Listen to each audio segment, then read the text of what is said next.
Je m'appelle Julie Leka et je viens d'être recrutée au CNRS comme chargée de recherche. Je travaille en oncohématologie au sein du CRCL, donc le Centre de recherche en cancérologie de Lyon, dans l'équipe du Véronique Maguère-Sata.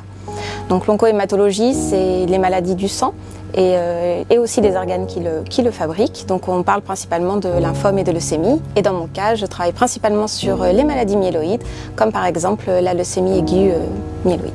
Je viens d'avoir le concours cette année et juste après j'ai eu ce prix, donc quelques mois après, et c'est vrai que c'est une grande fierté et aussi une belle récompense pour un travail. Je suis aussi reconnaissante de toutes les personnes avec qui j'ai travaillé qui m'ont permis d'accéder à ce prix et c'est une grande fierté et je pense que c'est une belle manière de commencer ma carrière de jeune chercheuse. J'ai réalisé ma thèse au CRCM, donc le Centre de recherche en cancérologie de Marseille, dans l'équipe du docteur Wagnovana, sous la direction de Richard Tomasini.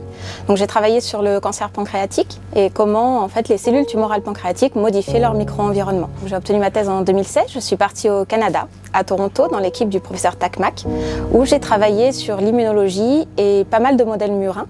Et j'ai travaillé sur les maladies hématologiques, donc principalement un sous-type de lymphome T périphérique et les leucémies aiguës myéloïdes. Et il y a à peu près un an, je suis revenue en France. J'ai passé les concours de chargée de recherche et depuis, je développe mon propre projet de recherche. Ce que j'ai démontré pendant mon postdoc, c'est qu'en fait les cellules qui sont mutées, c'est-à-dire qui portent les altérations génétiques, évidemment vont être modifiées, donc les mutations vont avoir un impact sur ces cellules, mais ce qui était pas très connu, ou en tout cas mal caractérisé dans ce type de lymphome, c'était que ça touche aussi leur micro-environnement, c'est-à-dire les cellules qui sont autour, qui sont saines et qui entourent ces cellules tumorales.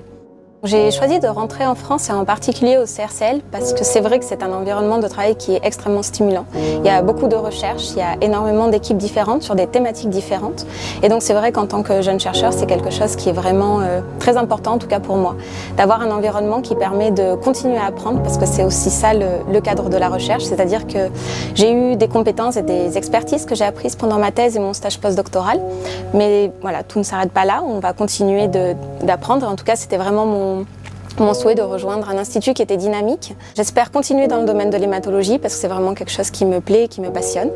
Et j'espère pouvoir faire mon petit chemin et y arriver.